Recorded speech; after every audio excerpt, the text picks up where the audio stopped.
Welcome back to the Meeple Marathon and our 12 days of Christmas. Today I'm going to be talking about my top 12 family games. So this list is ranked, but the more I thought about it as I was, preparing this video, it really depends on your audience. Do you have young children? Do you have boys versus girls? Are you playing with your family that's, mostly adults at Thanksgiving or something like that? So don't take the rankings to heart so much as my recommendations for who this would be good for. Before I get started with my official list, I did just want to kind of put out a PSA. Everdell is easily one of my top 10 forever games, and this year they came out with the complete collection, which is just a beautiful production of a game. And they just recently announced at PAX Unplugged My Little Everdell.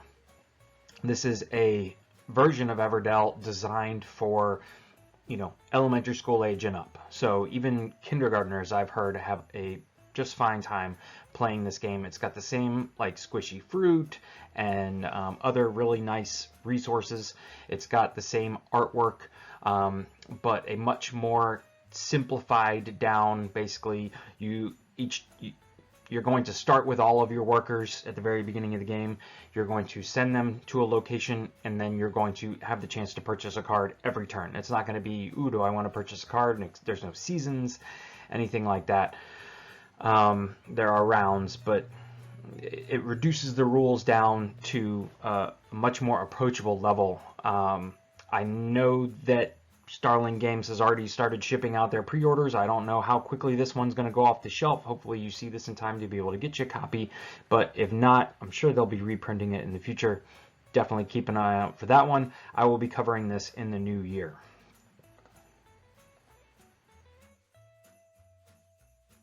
At number 12, we have Codenames. Codenames should be pretty familiar to most people. It's probably on a lot of people's list of good family games. So this one is best for, I would probably say, teenagers and up. You really kind of have to have a concept of a pretty big vocabulary to be able to enjoy this one. Kids who can read but can't quite like make comparisons or things like that, or group things together in a more, I don't know what the word I'm looking for is, might struggle with this one. It is a team game, but if a child can't contribute, then they might get frustrated and feel like, well, what's the point in me playing? But if you are not familiar with Codenames, essentially you are playing on a team, and one person, one representative from each team, there's just two sides, sits on one side of the table and can see this card that you can see with all the blue and red and kind of pale khaki colored squares, and then the one black X. You are trying to get your team to say those words in the grid before the other team says all of their words. So if you're on the blue team, you're trying to get them to say the words that coincide with the blue squares. Nobody can say the red or the black square because that's death, and if you happen to say a red one and you're on the blue team, you're giving points to the other team. And so you're trying to come up with ways for, you can't obviously say the word, it's like taboo, but you're trying to give them a single word clue that maybe they can get more than one. So on this example slide here, it says model and knife. So maybe you say like X-Acto, because that's a knife that a lot of people use when they're building models, something like that. That's very probably not a very good one, but it's a very quick game, very easy to teach and explain, and it's competitive, but just two teams, so you have people, nobody's going to be by themselves essentially.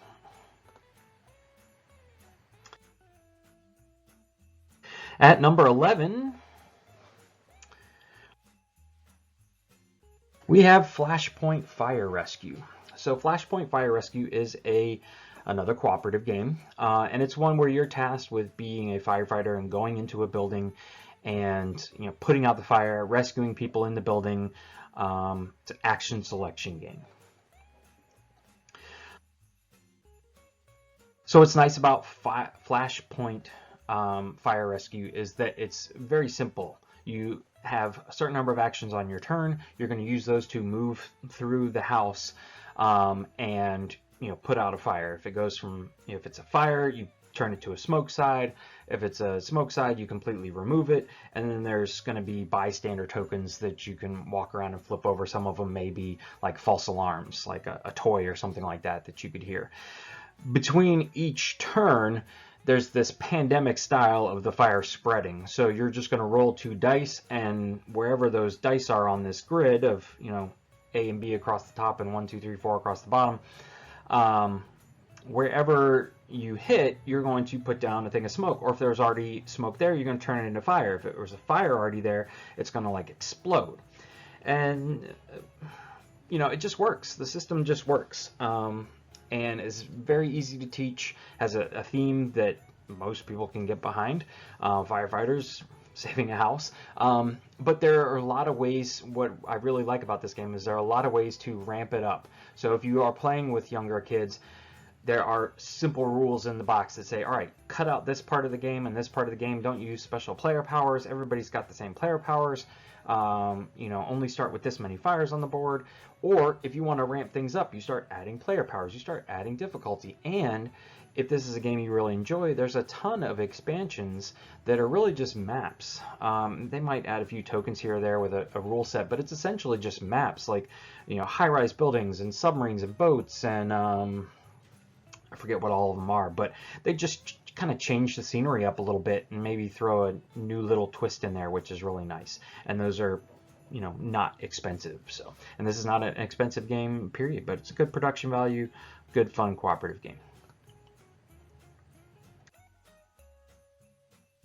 At number 10, we have Just One. So Just One is a cooperative party game, believe it or not. So Just One it's a small box. It's very simple. You can teach it literally in like 2 minutes. Essentially, when it's your turn, you are going to be given a card like what's on the left side of this picture here. And you don't look at the card. You'll take a card, you'll hold it out so everybody else can see it. If you see these little dry erase things where people are writing their clues on it, they have a little lip on them so you can like drop your card there and set it on the table. Anyways, you just pick a number 1 through 5 and you say, all right, I'm going with number 1. Well, everybody else then can see that the word is Barbie. They're trying to get you to say the word Barbie with giving you just one clue, similar to Codenames. The trick is, though, is that they're going to privately write down their one word on their little dry erase placard thing. And then right before everybody shows you their word, everybody has to reveal in silence. So the person whose turn it is usually closes their eyes or something like that. But anybody that has the same word, any duplicated words have to be removed from play entirely. You have to erase your word, and that no longer becomes a clue that you can give the person. So if the word was Barbie and 2 people wrote Mattel, or 2 people wrote doll, and then one person just wrote Ken, Ken is the only word that is going to be given to me as a clue, and I'm going to be like, Ken, and maybe I'll get Barbie, who knows. But the objective is to get to, you set a card limit, you say, all right, if we can reach a certain number of cards victory in the victory pile before our defeat pile beats that number, then we're victorious. And that's it. It's so simple, but it's just a great time. You can easily play this around the living room. It says up to 7 players, I think it's like that, but I've played with more. You just got to give people something to write on, give them a sticky notepad or something like that, and it works. Obviously, the more people you have, the easier the game is, because you tend to have more people who can come up with unique answers. This one also, I would say, is for teens and up. I have played it with younger kids, but then you really get into a struggle with, like, how big is their vocabulary? And then can they spell the thing? Because if they spell it incorrectly and then you're reading it there, you're just like, what? What is that? I have no idea. But also sometimes kids can come up with really unique answers that adults just glazed over. So consider that when you're choosing this game. think about your audience's vocabulary.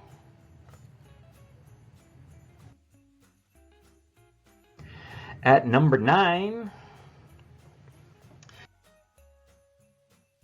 we have Dice Throne. So I really waffled on whether I should make this higher. So this is one of these that, take it for what it is. These rankings are not pure rankings. These are just 12 recommendations I have for you. Dice Throne is a head-to-head battler. So if you are looking for a cooperative game, this one is not it. Even though you can get a cooperative expansion for the game, Dice Throne Adventures you see at the top, but it's a big box, very expensive add-on to the game. Otherwise, Marvel Dice Throne is meant to be just a head-to-head battler, which makes getting into the game really nice because you can see like this gunslinger versus samurai box here that you can get it. I've seen them at certainly Barnes & Noble. I can't remember if I've seen them at like Target or not. I know that they have the Marvel Dice Throne packs at Target, so you can get these at big box stores, but it's a very cheap entry, and it's essentially a game of Yahtzee. On your turn, you're going to roll 6 dice out, and then you can re-roll any number of those dice up to 2 more times. And what you're looking for is this Shadow Thief, this purple and green picture on the right. You're looking to come up with one of the combinations that is listed on this board. So if I was playing the Shadow Thief, I would be rolling these 6 purple dice out and trying to hit on a combination. And a lot of them are like straights and full houses, things like that, almost poker style hands. But if you roll a full house, that's really good. That's going to do like 8 damage to the other person, plus you'll get a status effect that you can put on them or you, and maybe you'll get some combat points that you can spend on cards. You can play this very simple, which is without the cards, without the combat points, just a health dial and your dice. You simply roll the dice, you choose what you want to use your dice on, you attack the other person, and that's it. And the first person to reduce the opponent down to 0 health wins the game. But everybody knows Yahtzee, right? Everybody can get behind that rule set. You roll your dice, you can re-roll any number of them up to 2 more times, and then you finish out your turn. So it's a very easy game to teach. It is a head-to-head battler, though, so some people may not want that. It is a game where you can play multiple players. You can play 2 versus 2. You can play King of the Hill, with like 3. I've never tried 5. And you could also just play multiple people at the same time. So this isn't necessarily a good game for a large group, but is a great game that if you have a smaller group and they've got some great IPs like Marvel Dice Throne that's recognizable to some kids, or they have a lot of great characters that are just unique to the Dice Throne world. But I really recommend this game in all senses of the word. I just don't think people even think about it as a family game, but it is a great choice because it plays quickly, it teaches quickly, it's got a lot of fun themes. It's a battler, so keep that in mind if you're making that decision. Number 8 is Horrified. So Horrified is a game that's very appropriate around Halloween, but it can be fun any time of the year. So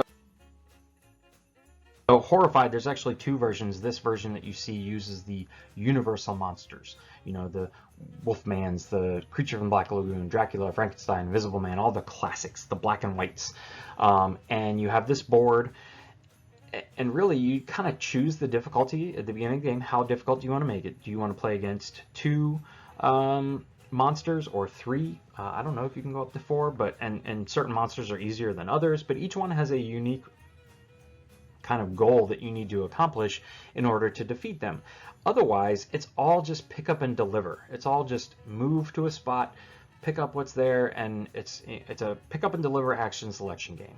So when it's your turn, you're going to move your little standee from one location to the next, most likely pick up everything that's there, and then you're going to use that to either, say Invisible Man needs 3 blues and 2 reds. Well, you got to take those to the precinct for the Invisible Man. Or Frankenstein, you got to take them to, I don't know where. Dracula, you have to go to use red ones to defeat his coffins, which are placed out at the beginning of the game. And usually the numbers on them just represent the strength. Sometimes the numbers don't even matter, but It's very simple. It's like, all right, you've got 4 actions you can take on your turn. Moving one space is an action, picking everything up is another action, then you can move. There's going to be some bystanders put on the board, but it's just a very accessible game. It works really well. It's very straightforward, but I have never felt like I'm playing a kid's game. Certainly it's not a kid's game, but is one that kids can play easily. They can pick up and learn it. Once you might have to help them like read through the cards, but otherwise if you tell them, all right, you need to focus on picking up as many red items as possible and getting them to the precinct, which is up here, that's your job. Boom, they're done. Or they're good to play. So highly recommend this one. They also have a horrified American Monsters version, which is like Bigfoot and the New Jersey Devil, things like that, that are very much, only monsters that you ever, the folklore is based in the United States, but it's really just pick your theme. That's the exact same game, just with different monsters and different map looking.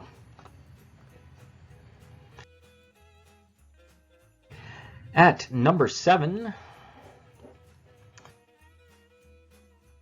we have Tiny Towns. So Tiny Towns is a kind of city builder where you're essentially putting out resource pieces, and if you get them in the right pattern, you then create a larger building. So Tiny Towns is interesting that everybody starts with this blank 4x4 grid.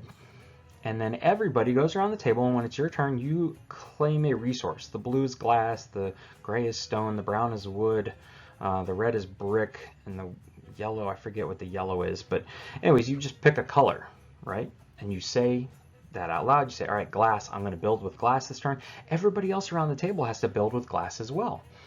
What's amazing is that even though everybody is picking up the same resources at the same turn, starting with the same blank city board, people end up with entirely different looking cities. Now, every person is dealt a kind of unique structure that's unique only to them, that is probably the biggest point getter on their thing, so that's usually what people try and go for first.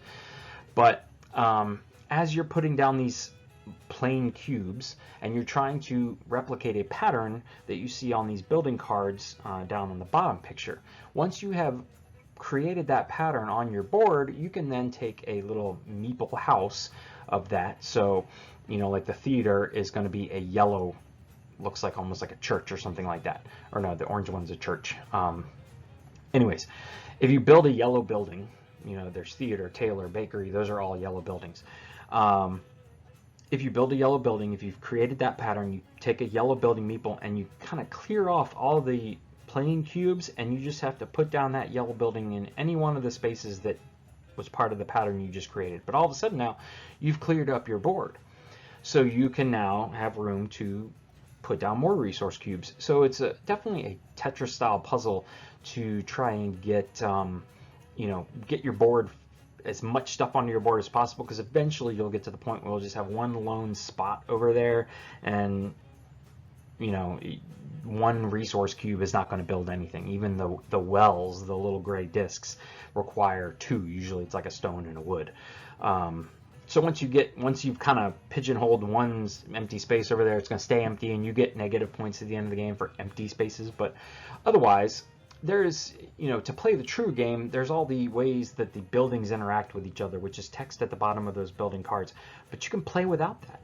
If you've got younger kids can pick up as color and patterns and just say, all right, pick a pattern that you want there and place it on your board, and then you just give what I've done in the past is just given a generic point value to say all of the theaters are this much, all the chapels are this much, all the the pink towers, that's going to be your special building, are worth this much, and then you just count up your points at the end of the game and take off for negative empty spaces, and that's it. But it's a very easy game, and it's everybody's always playing at the same time. Whoever's turn it is gets to pick the resource, but other than that, everybody is picking from a pile and choosing where they want to put it. So there's no downtime for anybody, which makes it a really nice family game as well. So I would say that the age range on this is much bigger than they give credit for on the box, if you're willing to cut out some of the rules.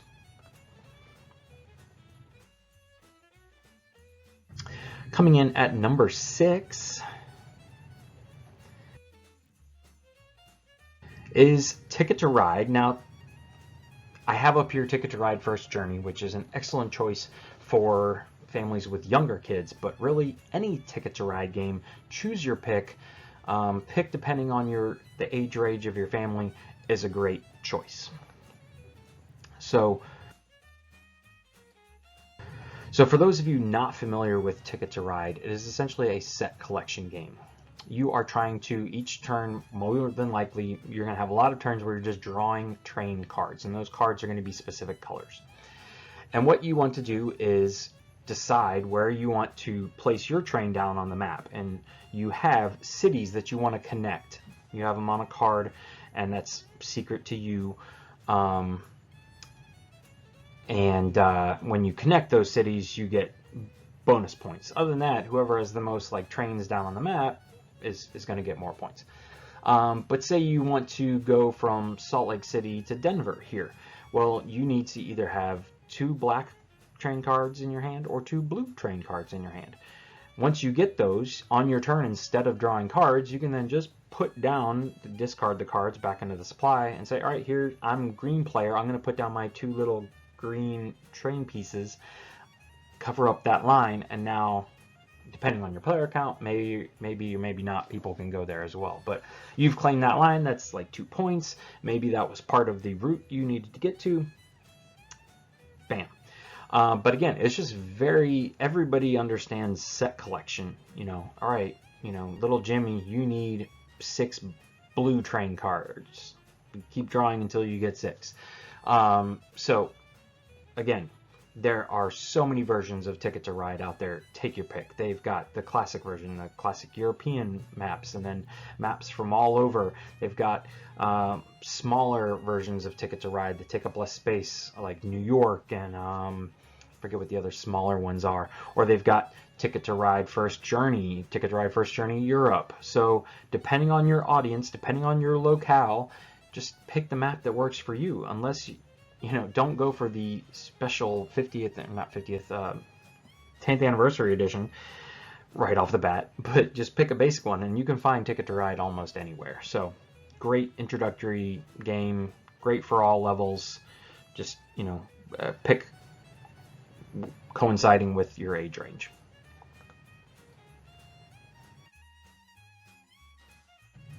Number 5 is Downforce. So Downforce is a racing game, really at its heart, but it's a very simple racing game, which at the core game, if you're playing with older people, there's a little bit of betting involved. But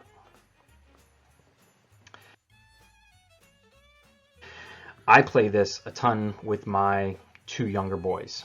They're old enough to count, so that's kind of the age range. But once they're old enough to count, what you want to do is remove the cards that say 8 of one particular driver. Keep in all the cards that you'll see on here, they have multiple numbers on them. Well, when a person plays a card, they have to move every single car that is listed from top to bottom that many spaces forward. So what's nice about this is that every single car is going to get to move, especially when you remove those big 8 cards. But you can let them pick a car that's their color. But then you say, all right, here's your hand of 3. You have to pick one card to play it. You have to go through all the cars that are listed here. And then at the end of your turn, you draw up a new card. And you just play to see who gets across the finish line first. Usually when I play with my boys, I say if it's a wild, you have to move the car that's furthest back. So whatever car is losing, that becomes the wild.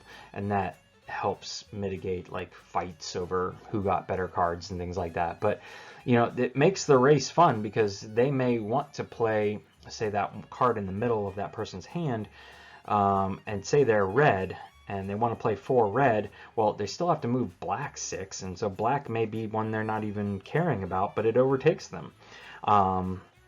So it's a very simple game. Now there is much more advanced rules. You can see the little paper sheet. My head's kind of unfortunately hiding most of it, but there's like betting lines and payout lines and things like that. So throughout the game, even if it's a card you're not controlling, you can still bet on somebody else and win the game by betting on the winner correctly. So there is a much more complicated version of this game if that's what you're looking for. But as far as family weight and playing with kids, just cut all that out and cut out all, remove some of the cards from the deck and then just go. It's just a fun game.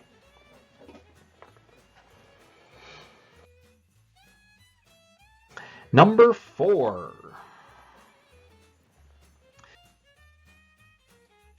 is Rhino Hero. There's several versions of Rhino Hero. There's like a giant version of Rhino Hero. There's, the standard version, which uses like standard size playing cards. Either way, this is like a dexterity balance game. Think of Jenga. But it is cooperative. So when it's your turn, you're going to draw. There's 2 types of cards. There's one set of cards which they actually tell you to bend in half. They've got a little crease in them. All right, so you're going to bend them so they're sitting at close to a 90-degree angle. And then there's ones that stay flat and they look just like a carpet or a floor. They've got the blue border around them. Where you're going to draw the next blue bordered card and place it down, and there's going to be lines on that card that basically you have to take the cards that you have pre-bent and put them on there as walls. You may also be told you have to move the little Rhino Hero, which you can see is just a little wooden meeple, but that puts weight in different areas of the thing, so that kind of messes with you. Or maybe you have to draw a second card and take another turn. Either way, all of you guys are just trying to build as high a tower as possible. I often will play this with my kids, and they just want to see Dad how high of a tower Dad can build. But they get really into it. It's super dramatic when it tips over, but then you just clean up all the cards and you go again. Obviously, you want to play this one like on a flat surface, hard surface. So you can't play this one on like a carpeted floor.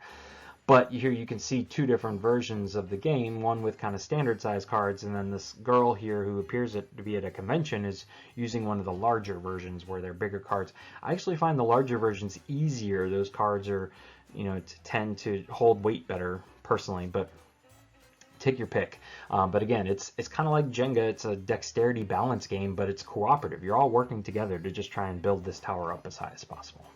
Can't go wrong with that.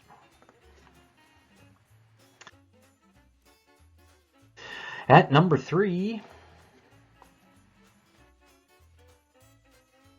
we have Outfoxed by Game Right Games. This is just a great game in general and is easily one of the most played games by my kids. So Outfoxed is a deduction game. You are simply trying to find out the whodunit, which fox. I can't even remember now what they did, but there's several suspects, and one of them was the one who did it. So what you're going to do is take these little clue tokens, which you can see the umbrella there is one of them, randomize them up and put them out on the board where those green paw spots are. Then you get a cute little plasticky Sherlock Holmes hat as your player piece, and you're supposed to be chickens. But you then have 3 dice that you're going to roll, and you need to declare before you go, am I going to move and try and pick up a new clue, or am I going to investigate, which means you get to draw suspects and either say, all right, I definitely know it's not them, or keep them aside and they're still a suspect. The trick is that if you don't roll all matching symbols, so if you say, I'm going to move, you're looking for green paws, and if the person who rolls like this, where there's 1 blue eyeball, and you get to re-roll 2 times. So it's kind of like that Yahtzee thing again, 3 rolls total. The fox moves. I think it's 3 spaces. And so you can see there's a gray path through the middle of the board. If the fox makes it from one end to the other, the game wins. Because this is cooperative. So there's like a time element. You can't just take your time.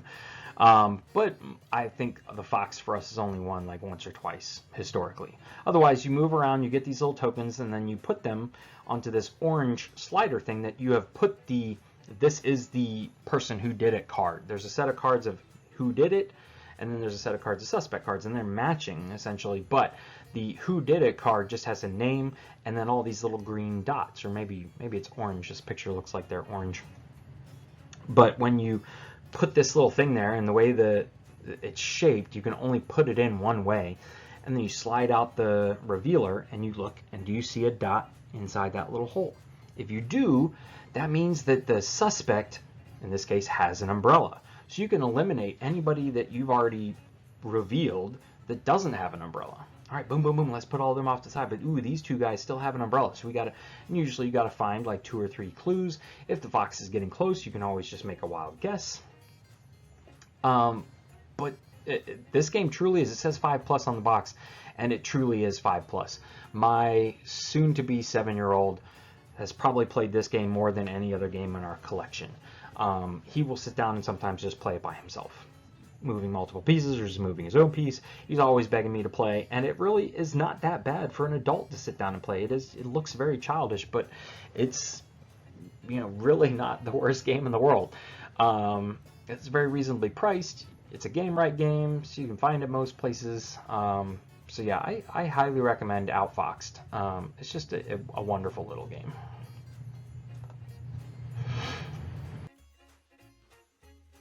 Coming in at number 2 is Marvel United.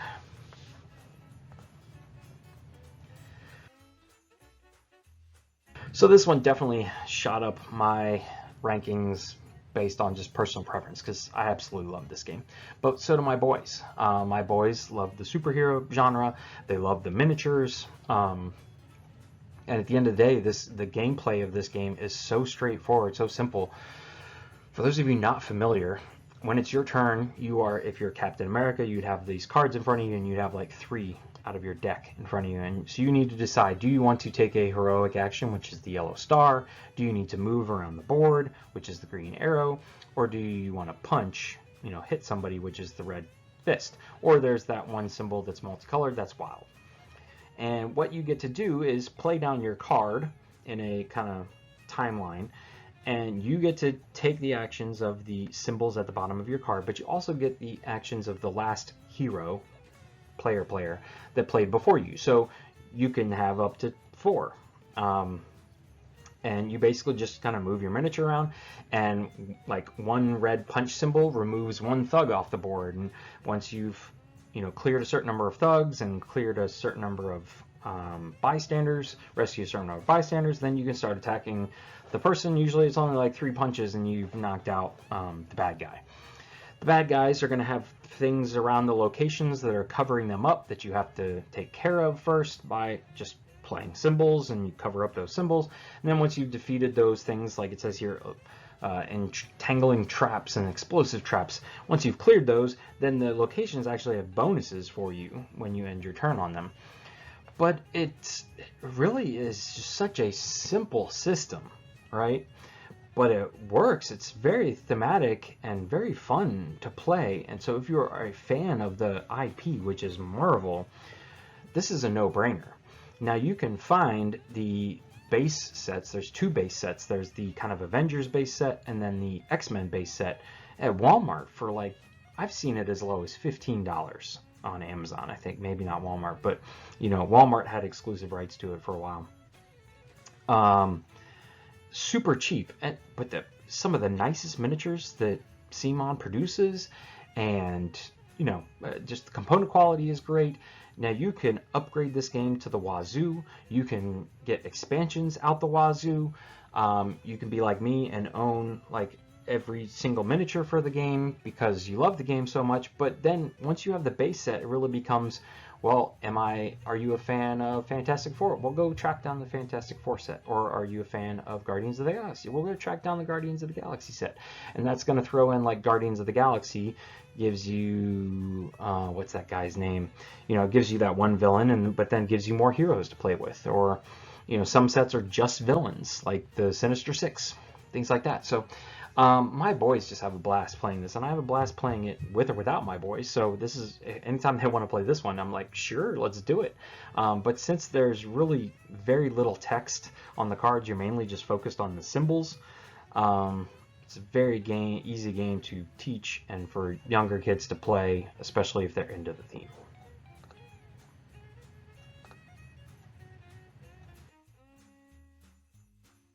And my number one game, and remember that a lot of this is all just, if your child is into superheroes, go get Marvel United. If your child is into, mysteries, go get Outfoxed. If they're into, superheroes but don't, Marvel United wasn't up their alley, go get Dice Throne. Things like that. So just take your pick. But this has been on my list of best family games for a long, long time. And that is Ghost Fightin' Treasure Hunters. So this is another cooperative game, which essentially just tasks you with going into a haunted house and rescuing all the treasure before the ghosts overtake the house. So first off, for a game this price and this availability, the production value is off the charts. The little ghosties are like squishy. My kids love to like put them on their fingers. Then you've got these harder, clear-ish, bigger ghosties, but then little miniatures with backpacks where the things go in the backpack, the gems that you're rescuing. Essentially, you just seed the board with ghosts and gems at the beginning of the game, and then every turn you're going to flip over a card, which is going to put ghosts out onto the board. So pandemic style, like explosion of ghosts. The more ghosts in one area, the red ones start to come out. But then you're also going to roll die, and that's the number of spaces you can move. And if you end up in a room with either a gem or a ghost, you can either decide to pick up the gem or you can fight the ghosts. Obviously, you have to fight ghosts at some point, or else they just take over the board and you lose because the house becomes completely haunted. But you also want to pick up gems and race them back out to the door. Once you get them out the door, you drop them off, and then you run back in. Very simple game. As long as kids can count, they've got this one covered. If you're in a room with ghosts, you're going to roll a certain number of dice, depending on whether there's like another player character in there or not. If you roll like a hit, you're going to remove the ghosts, plain and simple. It's not overly complicated. There is an expansion for this one that I have never played, but I've heard makes the game even better. But this is just one that's been a classic on our shelf, and I've always highly recommended for people who want to step away from Monopoly or all of these, Hasbro's and Mattel games that are just cheap, plastic, gimmicky games. This one actually is fun to play. I've even played solo by myself before on the channel. I think there's a video or two on the channel of me playing solo around the Halloween time frame, just because it's cooperative and you can play multi-handed if you need to. So anyways, go check this one out. Can't say enough good things about it. That is going to be my list of my top 12 family games as of 2022. So again, we are continuing. This was day 3 of my 12 days of Christmas countdown. So that leaves 9 days left of top 12 lists. If you are enjoying these videos, please consider giving them a thumbs up and subscribing to the channel if you haven't done so already. Once again, thanks for watching. Have a great day.